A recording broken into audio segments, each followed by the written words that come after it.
Bonjour à toutes et à tous. On va reprendre parce qu'on a déjà pris un quart d'heure de retard. Donc, si on ne veut pas accumuler les quarts d'heure de retard à toutes les sessions, je vous invite à vous rasseoir. Voilà.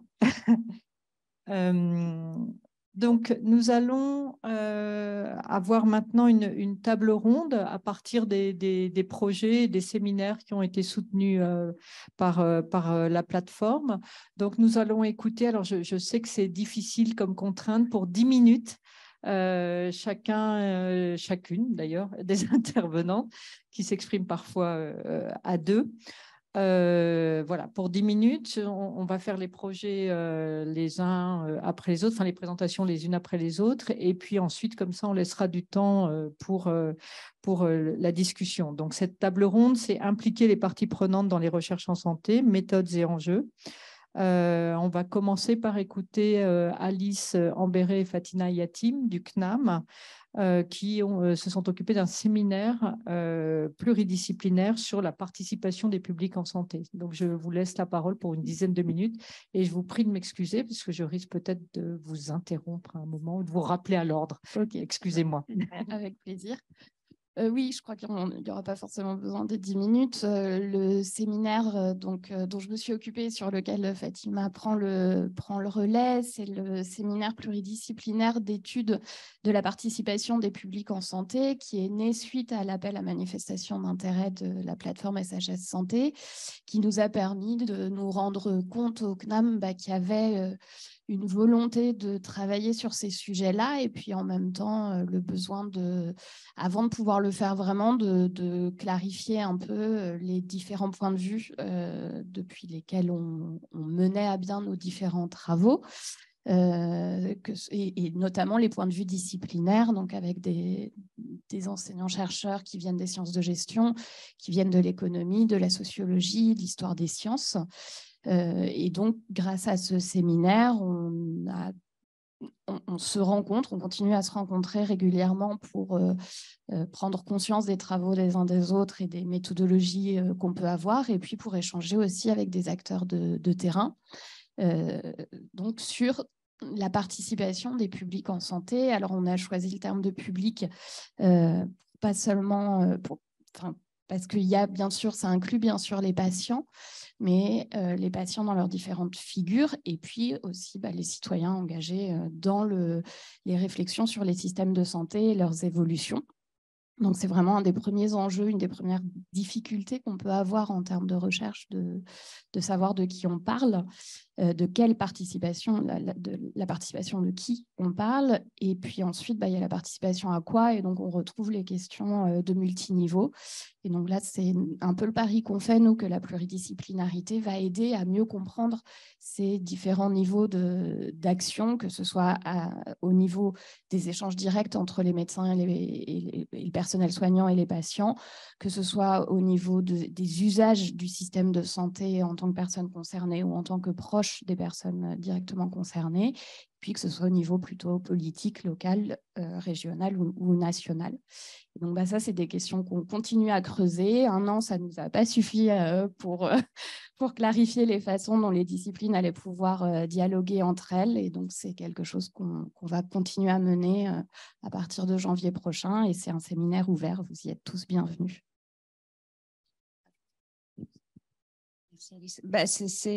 Tu as dit l'essentiel. Effectivement, on reste dans la même dynamique. On continue à dialoguer avec à la fois un dialogue entre chercheurs, entre professionnels et bien sûr les usagers du système de santé, avec beaucoup de présentations et d'échanges l'année dernière, notamment sur toutes les expérimentations aux différents niveaux qui ont été évoqués par Alice. Cette année, l'objectif aussi, c'est de valoriser tout le travail qui a été mené et qui continue d'être mené par les différents intervenants et les différents acteurs, le rendre un peu plus visible, notamment via des modalités de valorisation académique, un ouvrage collectif, et on espère pouvoir organiser des colloques en fin d'année, en début d'année prochaine. Et puis, un enjeu particulier qui nous intéresse cette année, c'est la question de l'évaluation. parce que, comme l'a dit Alice, il y a beaucoup de travaux, il y a beaucoup de choses qui ont été faites sur le contenu de la participation, les modalités, ce qui marche et ce qui ne marche pas. Et on a besoin de consolider un peu des évidences scientifiques sur ce qui fonctionne, en fait. Et aussi fournir des outils et des modalités pour accompagner les acteurs sur le terrain. Donc, j'invite tout le monde à participer parce que c'est effectivement des séminaires qui sont ouverts à tous. On communique là-dessus. On renforcera la communication cette année aussi. Donc, vous êtes tous et toutes les bienvenus. Merci. Merci beaucoup. Donc, grâce à votre intervention courte mais exhaustive, néanmoins, nous allons pouvoir avoir peut-être un peu plus de temps pour continuer les présentations. Donc, sans plus tarder, je cède la parole à Martine Janer-Raymondi, qui est professeure à l'Université de Sorbonne Paris-Nord. Et vous allez nous présenter le projet Regard et expertise au croisement des parcours pour une santé humaine. Vers quelle démocratie en santé? Et je crois que vous avez une présentation, Martine. Merci. Si on peut lancer, s'il vous plaît, le diaporama.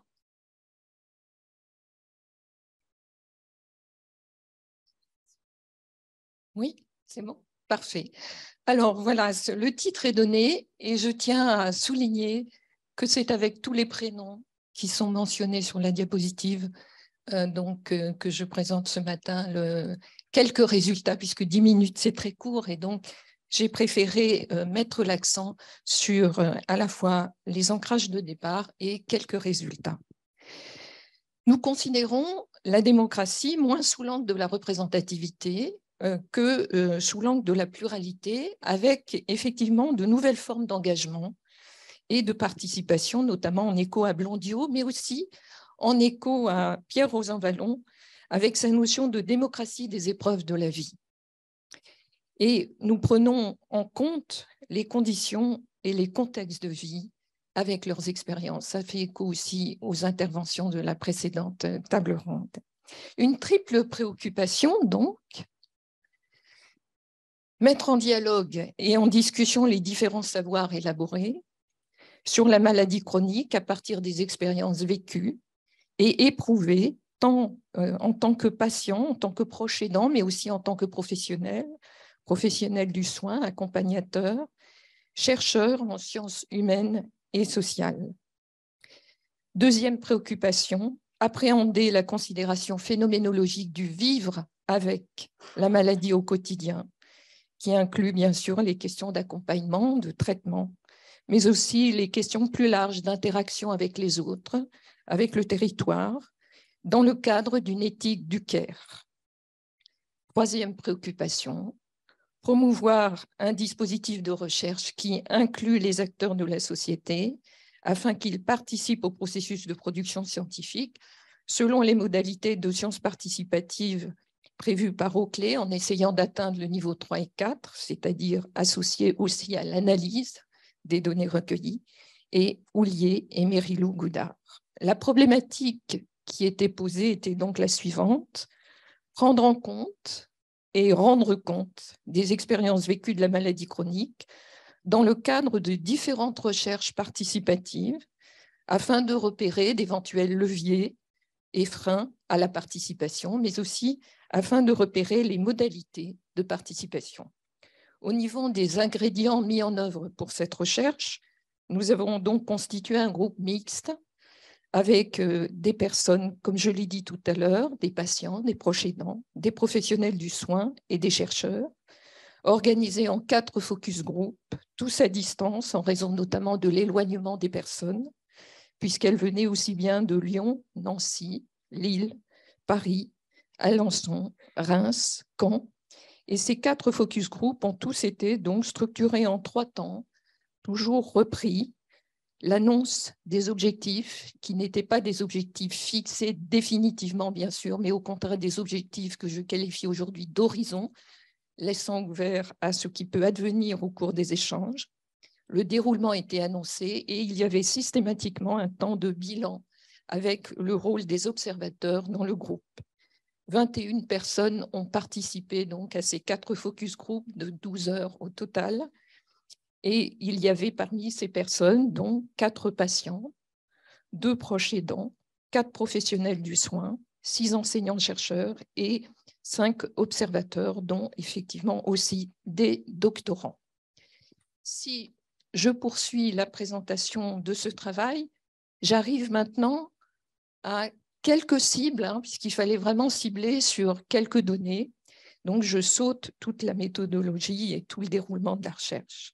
Je commencerai par le propos de Denise, proche aidante, également chef de projet de recherche participative et responsable d'association. Et elle dit ceci: le fait que le chercheur soit protégé par sa méthodologie m'interroge. Je me dis, c'est important évidemment, puisque cette méthodologie soutient son projet. Mais est-ce qu'à un moment donné, il ne peut pas la laisser de côté pour des instants un peu particuliers, où dans l'émotion effectivement du partage, on peut se rejoindre complètement démocratiquement, et à ce moment-là, en empathie totale avec le patient, qui du coup perd son appellation de patient. Et en parallèle, est-ce que le patient peut se départir de sa position de patient? Est-ce qu'il, en se départissant de cette position, a le droit d'amener le chercheur sur son propre terrain, c'est-à-dire la connaissance de la maladie, son vécu et ses émotions? Et là, je tire quelques éléments en lien bien sûr avec les analyses qui ont poursuivi ces 4 focus group, où nous nous sommes retrouvés à 8, 4, donc 2 patients plus 2 professionnels du soin et 4 enseignants-chercheurs, qui ont donc contribué à l'analyse, et quelques éléments de perspective sur les recherches participatives en santé. N'y aurait-il pas à réfléchir à une nouvelle déclinaison du partage du sensible, en éco-avancière? Les recherches participatives en santé supposent cette capacité à voir, considérer l'humain au-delà des catégories, des attributs ou catégories de chercheurs, de malades, de personnes avec handicap, non pas en les niant bien sûr, mais en les surmontant. Deuxième élément que je vous propose, donc l'idée effectivement d'une multiplicité des rôles, des fonctions, des casquettes, car chacun des membres de ces focus group cumulait plusieurs rôles et plusieurs casquettes. Cela entraîne effectivement une diversité de savoir-faire, de gestes, d'attitudes, qui ont fait voler en éclats toute réduction de l'une ou l'autre de ces catégories, mais aussi qui fait voler en éclats le clivage habituel entre sensible et rationnel, entre intime et extime, entre subjectivité et objectivité. Et donc, il y aurait, au niveau de ces recherches participatives en santé, tout particulièrement parce qu'on touche au domaine de la maladie, une dynamique démocratique où la place de chacun importe d'égal à égal, dépassant donc ces clivages entre sensibilité et rationalité, une démocratie conçue comme un processus dynamique qui ne signifie pas que les places sont interchangeables, non, ou que chacun occuperait la même place. Il s'agit au contraire de parler de sa place, d'égal à égal avec l'autre, ou plus précisément d'une place différente de celle de l'autre, mais reconnue à part entière. Autre point aussi qui nous a semblé important de présenter, c'est l'expérience de l'effraction en soi liée au récit de l'autre, que pourtant une recherche participative va solliciter. L'expérience de Nadine, infirmière, qui justement évoque les entretiens qu'elle a réalisés au domicile des patients pour comprendre comment vivaient les patients malades chroniques. Elle a été reçue avec beaucoup d'enthousiasme de la part des patients, leurs témoignages sous forme d'entretiens dialogués. Elle dit donc, j'avais donc ce matériel de recherche et je ne pouvais pas l'analyser. Même si j'avais la méthode, j'ai dû faire place à mon propre journal de vie pour pouvoir enclencher l'analyse et la compréhension de cette situation. J'ai pu me dégager de peut-être un carcan qui m'empêchait de penser autrement sans que j'en sois vraiment consciente. C'est comme si un espace s'était ouvert puisque l'intention était là. J'étais dans une recherche compréhensive, donc c'était fort, et il a fallu que je pose les choses pour accéder à un autre niveau de compréhension. Quelques lignes de perspective. La recherche participative en santé implique donc cette possibilité d'effraction en soi, dont la béance peut au mieux déstabiliser le chercheur, mais également les autres personnes du groupe, ou pire, sidérer, angoisser, voire inhiber la recherche. Il s'agit de prendre en compte cet événement disruptif pour transformer cette béance en ouverture, nécessitant alors un retour à et sur soi, compris non pas comme un repli, mais comme un processus complexe de réflexivité qui permet une prise de conscience des changements induits au niveau des savoirs, des croyances et des représentations initiales. Autre point encore que je vous propose, favoriser l'expression oui, la réflexivité, mais aussi dans la construction d'un nous. Les retranscriptions des focus donc, ont été distribuées à ceux qui avaient renvoyé la charte d'engagement, et le groupe a continué ainsi. Il y a ici une fonction phorique, comme dit Jean-Claude, l'un des membres, une fonction phorique du cadre de la recherche et de son actualisation souple in situ, lors de sa mise en œuvre, que Christine a qualifiée d'ajustement créateur. Au départ, il y a un cadre, un projet. Après, devient un contenant. Et puis, il y a assuré là une expression dans ce cadre, et c'est un cadre qui laisse alors la place à ce qui peut advenir. Ces propos font écho à ceux de Carole et Cécile. Par-delà les engagements formels, c'est le fait justement que tout ne peut pas être prévu ou définitif et pensé uniquement en amont, mais la nécessité existe de faire en sorte effectivement de s'ajuster et de s'ouvrir. En conclusion, donc, voilà, une recherche participative en santé, parce qu'elle touche au vivre au quotidien avec la maladie et à son accompagnement, entremêle des expériences sensibles, des éprouvées, des émotions, des affects, aux réflexions que suscite la recherche. Le chercheur en recherche participative en santé est alors invité à se montrer attentif à ces croisements, ces résonances inévitables à soi, sur soi, mais aussi sur les autres. Ces phénomènes entremêlés exigent du coup une double réflexivité, actualisée in situ, non pas un principe simplement annoncé, mais vécu in situ. Premièrement, au niveau d'une écoute des propos tenus, sollicités à partir d'objectifs conçus comme des horizons ouverts à ce qui advient, en faisant référence à ce qui a été dit, et deuxièmement, en prêtant attention à la portée et aux effets d'écho en soi, en l'autre et aux autres, que ces propos provoquent ou pourraient provoquer. In fine, je dirais que considérer ainsi l'inévitable entretissage du sensible et du rationnel, mettre la démocratie au travail, exige un travail délicat, basé sur la préoccupation éthique in situ d'une relation à l'autre digne dans le cadre d'échanges incorporés. Je vous remercie.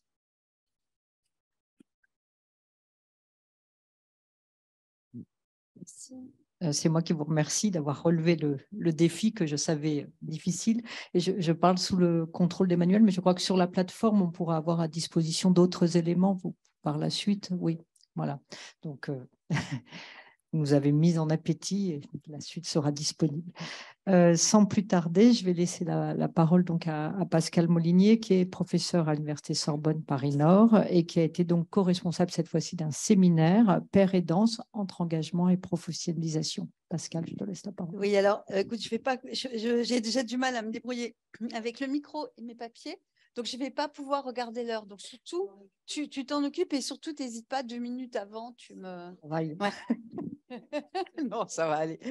Donc, effectivement, je suis là pour parler du séminaire Père et danse qui est co-organisé, co-animé avec Fabien Hiltvine, qui est maître de conférence en gestion, et Olivia Gross, que vous avez vu tout à l'heure, qui n'est plus là. Je crois qu'elle avait cours. Elle est là. Elle est là, voilà.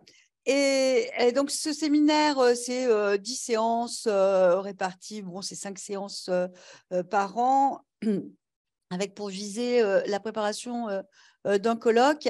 Mais comme on est là pour parler de méthodologie, ce que je vais faire, c'est que je vais faire retour finalement parce que c'est un tout petit bout, ce séminaire Père et Danse, d'un dispositif qui est un dispositif beaucoup plus grand.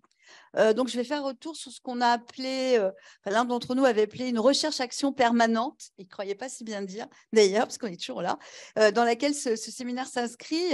Et donc, cette recherche, elle démarre en 2013 avec une première phase, une première recherche qui s'est intitulée « Entre la ville et nous », qui a été initiée par un groupe d'entraide mutuelle, un GEM, qui est donc le GEM de Saint-Denis, et financée par la Fondation de France. Alors, la Fondation de France avait demandé une caution universitaire. Et donc, deux des animateurs du GEM sont venus me voir à l'université et ils sont venus me voir parce qu'ils savaient qu'on avait dans notre boîte à outils des outils communs. Ils étaient psychologues. Et donc, parmi ces outils communs, il y a la psychiatrie sociale, beaucoup de psychothérapie institutionnelle, notamment François Tosquelles, Jean Horry, mais aussi le travail de Fernand Deligny sur le réseau, d'un côté. Et puis, de l'autre côté, il y avait une sensibilité au mouvement des usagers, en psychiatrie, avec cette association qui est peut-être la face la plus visible, qui s'appelle UMAPSY, une application qui s'est faite très vite du côté des semaines de la folie ordinaire, où on a qui est une organisation très horizontale, où on a tout un tissu social qui réunit à la fois des soignants, des usagers, une fois par an, et qui est très vivant, et ça se passe dans le 93. Voilà. Et donc, on avait tout ça en commun, sachant qu'au départ, ce groupe d'entraide mutuelle repose sur des principes, qui sont des principes qu'on va retrouver tout au long. Principe d'accueil inconditionnel. On ne trie pas les gens, vient qui veut. Et deuxième principe important, on y fait des tas de choses, mais on peut y venir pour ne rien faire. On n'est pas obligé de participer à rien. Et donc, à partir de cette expérience du GEM, il y a eu la prise de conscience que pour ne pas chuter ou pour vivre pour le mieux, eh bien, les gens avaient des besoins qui étaient des besoins qui excédaient les contours du GEM d'une certaine manière, hein, de logement, de travail, de papier. Et donc, il y a eu entre le GEM et cette recherche entre la ville et nous, tout un travail qui a été fait. Alors, très axé sur la déstigmatisation, qui est vraiment un mot-clé dans cette affaire-là, sur lequel je reviendrai après, mais où il s'agissait de trouver des réseaux, des relais, de cartographier des usages de la ville possibles pour des personnes atteintes de maladies psychiques, des institutions, mais aussi des fois tout bêtement des hôteliers accueillants. Voilà. Et donc, à travers tout ce travail qui a été fait, où il y avait pas mal d'actions culturelles aussi en partenariat avec la librairie, avec le cinéma à Saint-Denis, est venue l'idée de créer un lieu passerelle pour répondre à ces besoins. Et on a donc a été créé une plateforme d'inclusion citoyenne, toujours pour les mêmes personnes, qui s'appelle la TRAM, qui est co-organisatrice en fait de ce séminaire à part entière, on va le voir. Et donc la TRAM a été financée à partir de 2017 par l'Agence régionale de la santé. Et là, autre bifurcation, hein, autre rencontre avec de l'institution extérieure. L'ARS voulait qu'on ait une évaluation économique de la plateforme. Et donc, j'ai fait entrer dans le dispositif un économiste qui s'appelle Nicolas Da Silva, qui travaille en économie de la santé, et Fabien Edwein en gestion est arrivé à ce moment-là. Je le dis parce que du point de vue méthodologique, c'est important, c'est que rien n'était prévu. D'ailleurs, on a écrit un texte qui s'appelle « Dans tous les virages », parce que c'est vrai que ça tournait tout le temps. Et à chaque fois que ça a tourné, sont arrivés des gens, on s'est réorganisé autrement. Enfin, voilà, il n'y avait pas une ligne comme ça. Donc, les objectifs de la TRAM, c'est orienter les personnes touchées par les troubles psychiques, leurs proches et les professionnels, accompagner et contribuer à la coordination de la prise en charge des cas complexes, et toujours cette question très importante de la déstigmatisation. Alors, l'accompagnement, et là on va se rapprocher du séminaire, l'accompagnement de la tram, il est réalisé par des animateurs, par des bénévoles, par des usagers qu'on va appeler les trameurs, et ça de la même façon. De la même manière, il y a une transmission de l'expérience qui est faite dans différents lieux, notamment dans les universités, par tout le monde. Il y a des activités qui sont complètement partagées, comme par exemple l'activité de la radio, bruit de couloir, ou certaines activités de recherche, puisque la tram a participé à l'organisation de plusieurs colloques. Donc, du coup, pour nous, ça a posé un problème vraiment central, c'est pourquoi il y en a qui travaillent et qui sont payés, et pourquoi il y en a qui travaillent et qui font la même chose et ils ne sont pas payés. Donc, on a eu comme ça une phase de réflexion collective sur le travail et sa rémunération. On est passé par plusieurs phases. Dans une première phase, on se posait les questions, quelles étaient les activités dignes d'une rémunération. Alors, par exemple, il y en a qui disaient oui, alors tout le monde est d'accord pour rémunérer l'accueil ou quand on va à l'université, mais personne ne veut rémunérer le travail domestique. Voilà. Donc, c'était des discussions. Et pour nous, c'est très important, cette dimension de la discussion en termes justement de socialisation, d'inclusion, etc. C'est plus important la discussion que la décision, d'une certaine manière. Donc, c'est cette phase où on discutait de tout, pour savoir comment on allait le rémunérer, pas le rémunérer, à quel tarif, etc. Parce qu'on avait quand même un petit volet d'argent à durer un certain temps, jusqu'à ce qu'à un moment, nouveau bouleversement, il a fallu déménager. Donc, la tram a changé de local. Qui dit déménagement, c'est quand même pas des organisations extrêmement riches. Il fallait faire des travaux. Et donc, on a fait des travaux dans les locaux. Et à partir des travaux dans les locaux, c'était trop compliqué de se demander sans arrêt qu'est-ce que ça vaut, etc. Donc, on est passé au revenu universel, d'une certaine manière. On s'est mis à rémunérer tout le monde de la même manière. Alors, c'était assez clivant. Je passe les détails. On n'était pas tous d'accord là-dessus. Et c'est dans ce contexte qu'une partie des animateurs a décidé de recruter un père aidant qui avait suivi la formation professionnalisante à Paris 13 et donc a donné un salaire là officiel pour des choses que jusqu'à présent on avait bricolées et pas complètement théorisées. Et donc, à partir de là, s'est posée une nouvelle question qui était la père aidance doit-elle se professionnaliser et quelle est la différence entre père aidance et entraide? Et question plus redoutable, mais qui est en filigrane derrière, quelle est la différence entre aide et soins, puisque la tram n'est pas une structure de psychiatrie, il n'y a pas de traitement, pas de psychothérapie, etc. Mais on sait par ailleurs que l'ambiance traite, et en particulier traite les symptômes pathoplastiques, tout ce qui a lieu à ce qu'on appelle parfois l'aliénation sociale, et l'organisation de la tram ressemble quand même bigrement à un club thérapeutique en psychothérapie institutionnelle. Donc voilà, donc il y a toutes ces ambiguïtés. En plus, on peut dire, maintenant on le voit très bien, les animateurs et les trameurs commencent, les animateurs ont déjà une supervision, mais les trameurs commencent à dire, nous aussi on aurait besoin d'une supervision. Donc la frontière entre l'aide et le soin est vraiment quelque chose d'extrêmement difficile à poser. Donc voilà, donc si je conclus, j'ai 3 minutes, donc tout ça pour dire que finalement, le séminaire est venu répondre à un malaise parce que nous n'étions pas tous d'accord sur le bien fondé de recruter des pères aidants dans un dispositif dont la philosophie était autre. Et que donc, du coup, pour reprendre une expression d'Isabelle Stengers, on a consulté, on a utilisé le séminaire comme un lieu de consultation, c'est-à-dire qu'on a fait venir des gens qui sont à la fois des militants, des philosophes, des associations, etc., pour discuter de cette question qui nous paraissait une question assez épineuse. Voilà.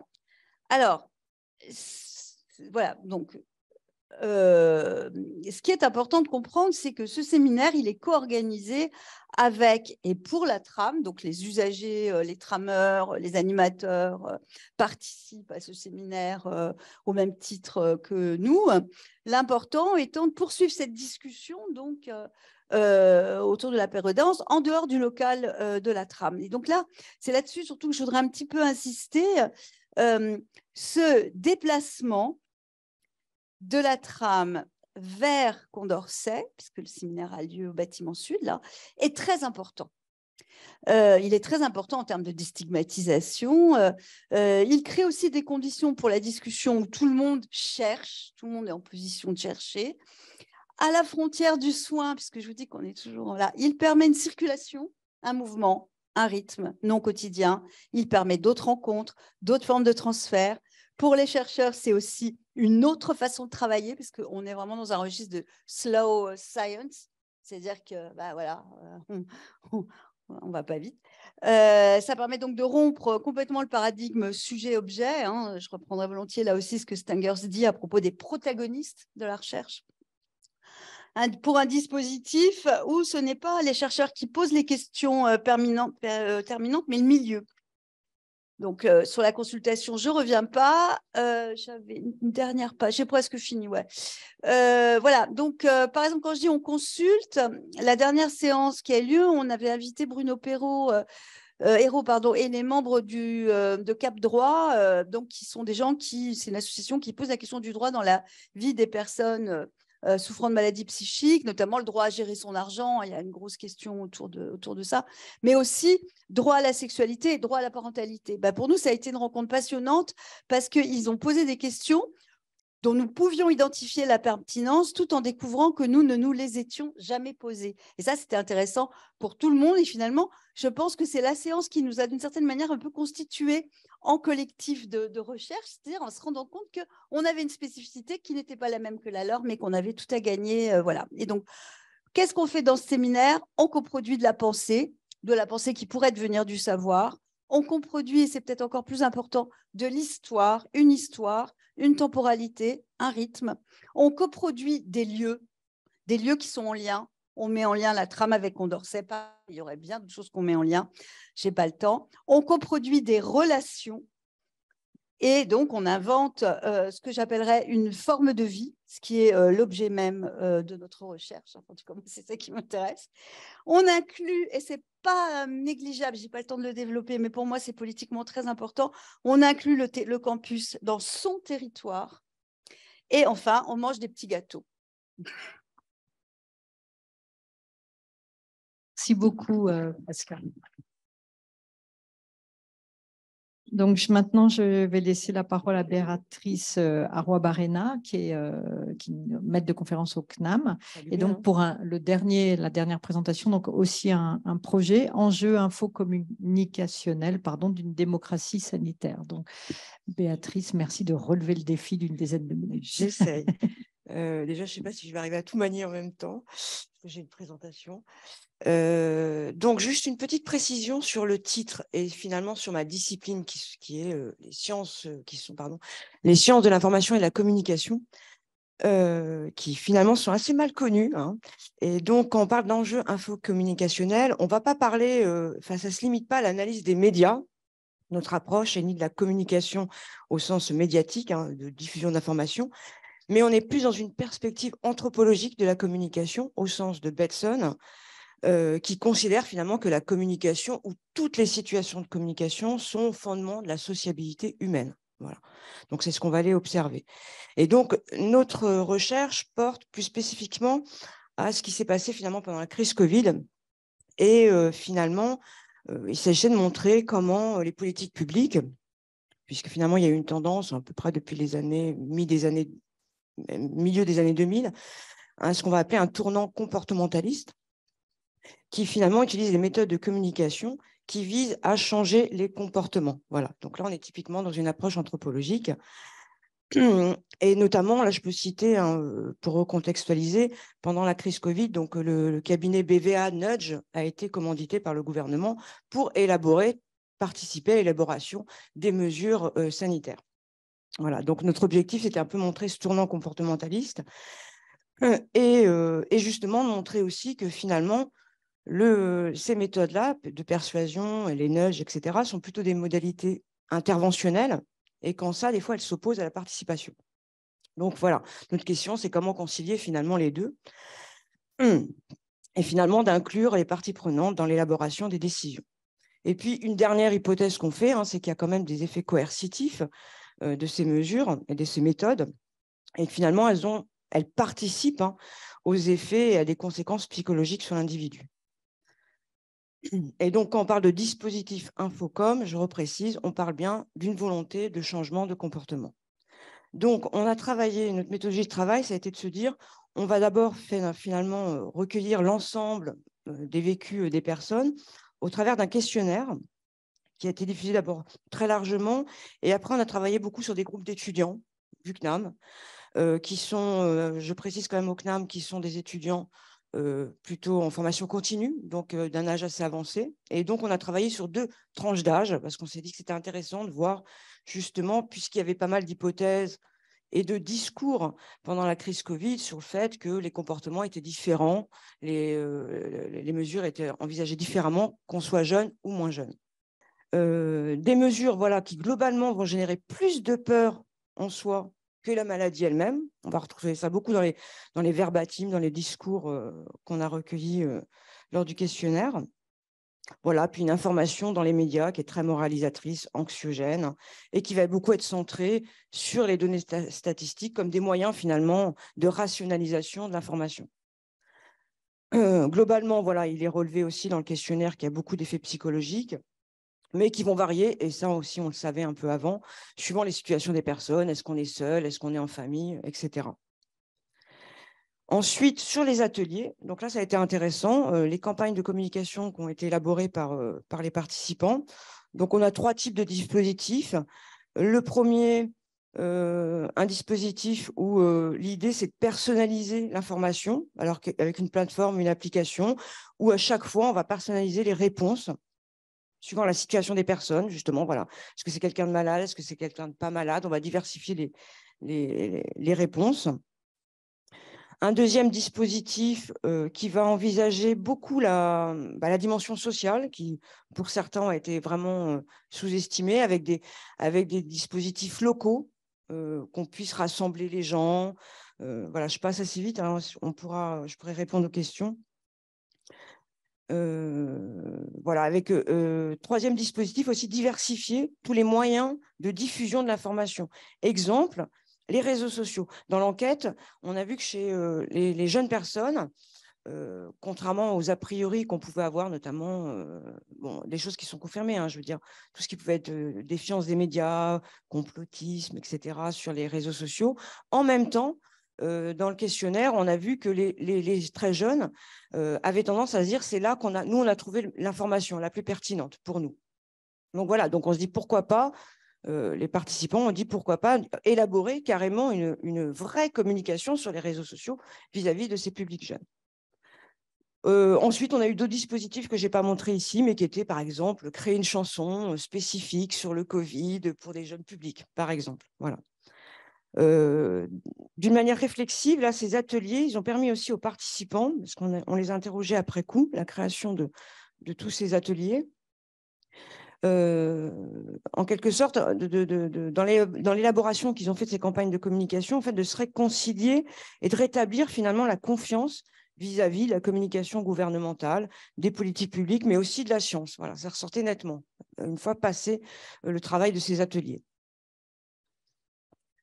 Donc, en conclusion, très rapidement, je dirais que voilà, on voit qu'il y a une limite de la communication comportementale, qu'elle ne peut pas être systématisée, hein, qu'il y a une inefficacité sur le long terme, qu'elle devient contre-productive en termes de création de sens. Hein. Et en communication, c'est ce qu'on va dire, c'est qu'il y a un dysfonctionnement dans les niveaux de communication et qu'elle joue voilà, un rôle interventionnel qui joue un rôle voilà, clairement dans les effets psychologiques de la crise, notamment la persuasion hein, qui génère des dysfonctionnements, excusez-moi, je me répète, là, dans les niveaux de communication. Et on va parler, nous, en anthropologie de la com, de communication pathologique. Et donc, nous, ce qu'on considère, c'est que finalement, la recherche-intervention par le co-design peut permettre d'élaborer des discours cohérents face à ce type de crise et qui va prendre en compte la capacité des citoyens à influencer le débat public, y compris sur des sujets de forte incertitude comme était le Covid. Voilà.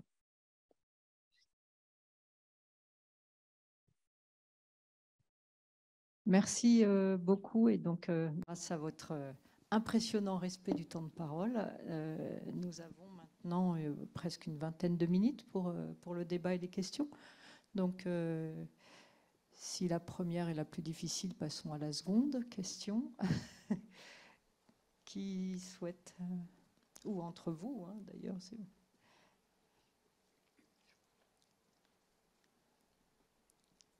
Je vois pas bien.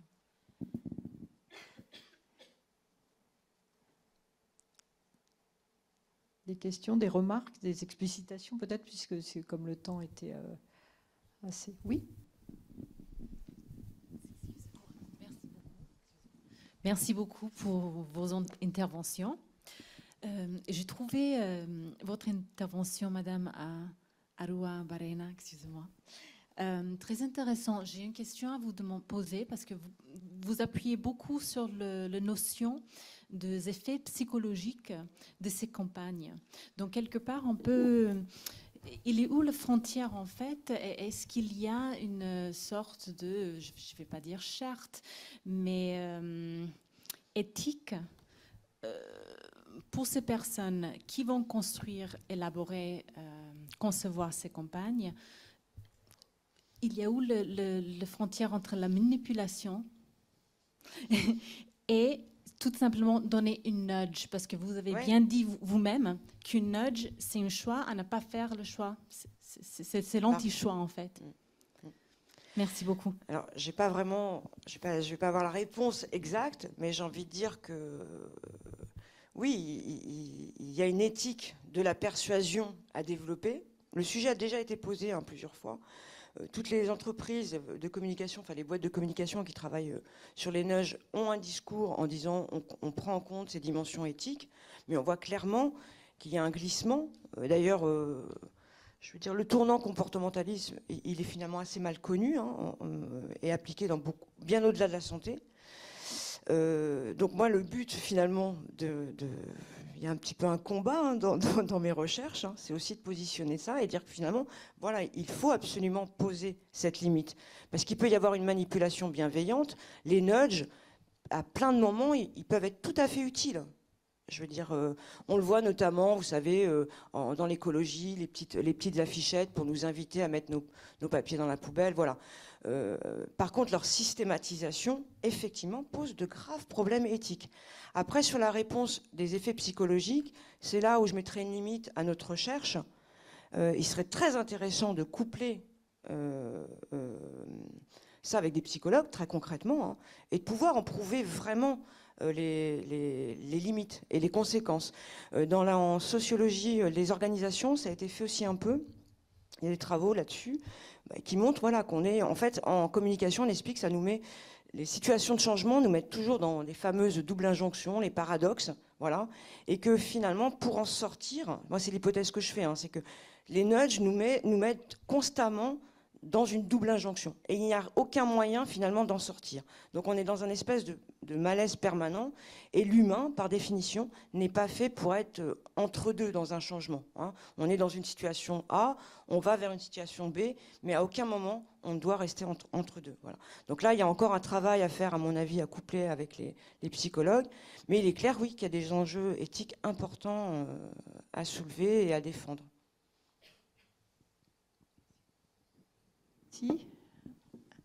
Une autre question, remarque? Oui, Soraya. Ah oui, et pardon, c'est le chat. Ah oui, c'est non, tu peux me tutoyer. Merci beaucoup pour vos interventions. Alors, moi, j'ai une question pour faire écho aussi peut-être à ce qu'on va entendre dans les 2 prochains jours, sur justement inclure les parties prenantes ou sans discuter de ce que ça signifie, les recherches participatives ou plus inclusives avec construire des mondes communs, etc.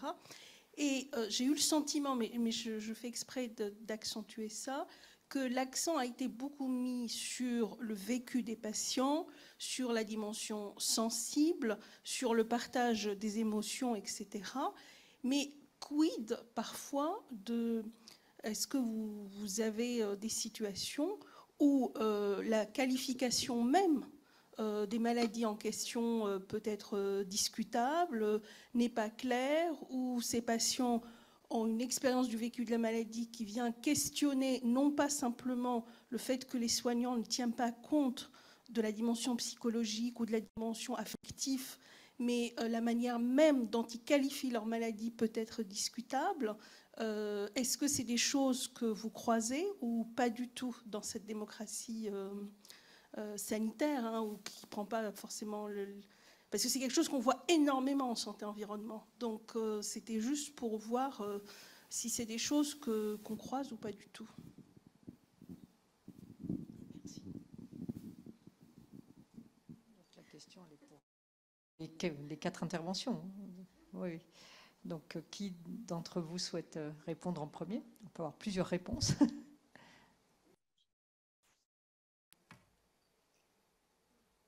Merci de votre question. Si je comprends bien, c'est la question en fait de l'espace ouvert pour l'échange sur les questions cliniques en elles-mêmes entre un patient et un professionnel de santé. Est-ce que c'est bien ou de manière plus générale?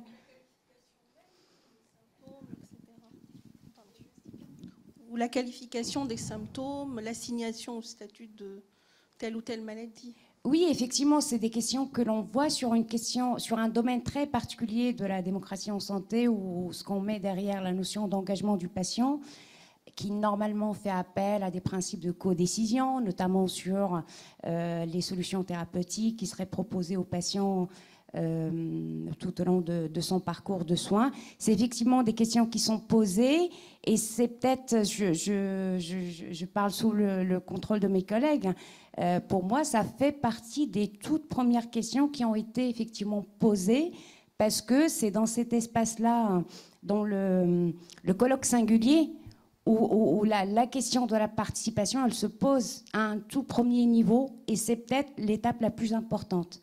Donc, je ne sais pas si ça répond à votre question.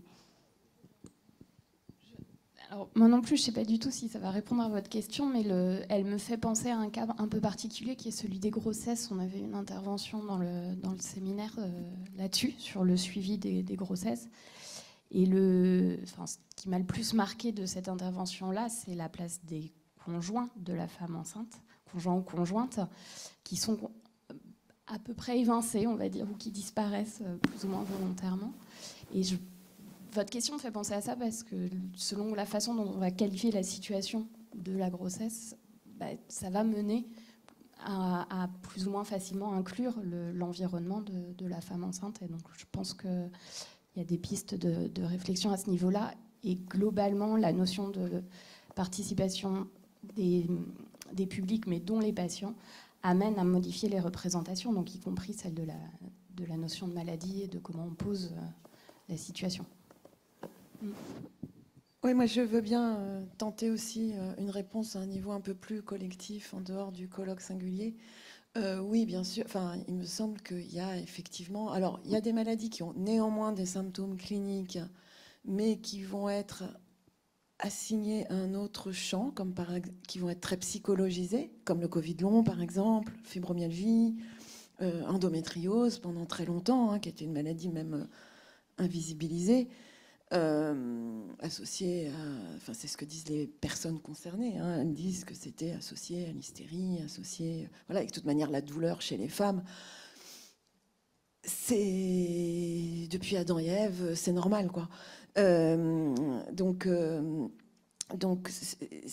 voilà, la douleur chez les femmes est beaucoup moins entendue que la douleur des hommes aussi. Donc il y a des symptômes qui ne sont pas entendus, des symptômes qui sont psychologisés, et puis des syndromes, même discutables, créés par la médecine, en tout cas discutés dans le milieu des malades, comme le syndrome méditerranéen, qui est vécu, je vois des têtes qui font ça dans la salle, merci du soutien, voilà, qui sont stigmatisants en soi, et voilà, et dont les fondements en tout cas sont remis en question. Donc je pense que oui, c'est une partie des travaux qui est vraiment intéressante, c'est de voir les savoirs alternatifs qui sont proposés, et ça vaut pour les maladies, mais ça vaut aussi pour des modèles qui sont générés que par le milieu de la santé, et dans lesquels, et que les patients, pour certains d'entre eux, remettent en question. des théories sur lesquelles il s'appuie, des concepts. Voilà, ce qui est vraiment intéressant, c'est de voir les contre-propositions qui émergent. Parce qu'ils considèrent que ces productions-là nuisent à leur expérience des soins, en fait, plus qu'elles ne les aident.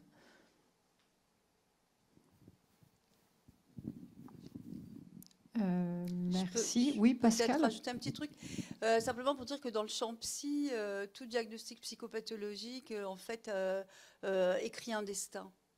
Donc c'est super important d'avoir des lieux où cette question ne se pose pas. En tout cas, elle n'est pas posée par le lieu, elle n'est pas posée par le collectif, elle n'est pas posée par le groupe. Après, si les gens veulent en parler, ils peuvent en parler. Mais disons que c'est safe de diagnostic, si je puis dire comme ça. Et c'est ça l'accueil inconditionnel. C'est-à-dire qu'on ne va pas vous demander si vous êtes sorti de prison la veille ou si vous avez fait un séjour en psychiatrie ou si vous êtes errant dans la rue, migrant, etc. Tout le monde peut rentrer. Alors après, il faut faire avec. Et là, ça devient évidemment très compliqué, très, très, très compliqué. Mais c'est ça quand même le principe de base. Et c'est un petit peu autour de ça que se sont construites ces pratiques communautaires d'accueil et d'accompagnement. Et donc là aussi, l'espèce de conflictualité avec les modes sur lesquels c'est professionnalisé, et notamment sur les modes sur lesquels certains récits de certaines pathologies sont construites. On ne peut pas parler de la bipolarité, par exemple.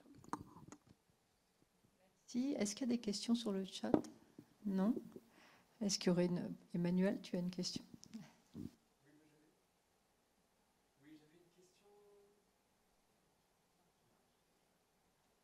Oui, j'avais une question par rapport aux deux séminaires, séminaire Père Aidance et le séminaire sur la participation du public en santé. Si vous aviez eu des discussions en commun ou si vous prévoyez d'avoir des échanges un peu plus poussés autour de vos thèmes qui sont proches, mais qui sont abordés de façon extrêmement différente. Et ça me pose la question, alors qui est peut-être complémentaire à celle de Soraya, c'est le lien avec la santé, en fait. Parce que sur la question de la pérédance, j'ai l'impression qu'il contribue aussi à définir ce qu'est la santé et qu'est-ce qu'on fait rentrer dans le domaine de la santé. Je voulais peut-être aussi plus globalement vous entendre sur cette question. Je peux commencer sur les liens. Pour le moment, on n'a rien d'autre que de l'informel. Grâce justement à la plateforme et aux journées en commun, il se trouve que Fabien et moi, on a fait partie de la même institution dans un passé. Et donc, le projet global nous a permis de nous retrouver, de nous tenir informés. Et donc, je pense qu'on va essayer d'assister cette année aux séances les uns des autres, même si pour le moment, ça n'a pas encore été possible. Et puis, vaste question quand même. C'est vrai que ce qu'on fait, nous, ça se situe très clairement dans le champ du rétablissement, pour utiliser un élément de langage, hein, pour le dire dans les termes de la santé publique. Donc on est quand même dégagé normalement de la maladie. Mais bon, comme on est sur des pathologies qui sont ou des formes de souffrance psychique dont on sait très bien qu'elles sont instables et récurrentes, on est toujours sur le fil. Hein. Mais c'est vrai que c'est pour ça que j'ai dit il y a une vraie ambiguïté dans l'ensemble de ce dispositif dont fait partie le séminaire lui-même. C'est de savoir où est-ce qu'on met le curseur par rapport à la question du soin. Parce que, de fait, il y a du soin, y compris dans le séminaire. Mais il y a du soin pour tout le monde. Hein. Je veux dire que...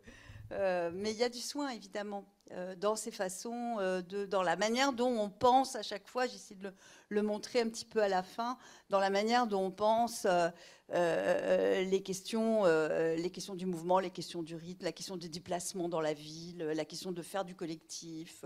Voilà, tout ça, ça peut se théoriser tout à fait, et c'est théorisé d'ailleurs déjà comme du soin. Donc c'est de la santé. Merci beaucoup. Une autre... Non? Du coup, on arrête là peut-être. Il est 12h45. Oui. Voilà, du coup, on va s'arrêter, on va pouvoir déjeuner et on se retrouve ici à 14h. 14h précise, hein, parce qu'en plus c'est en visio, donc voilà. Il vaut mieux être là vraiment à l'heure. Merci beaucoup et à tout à l'heure.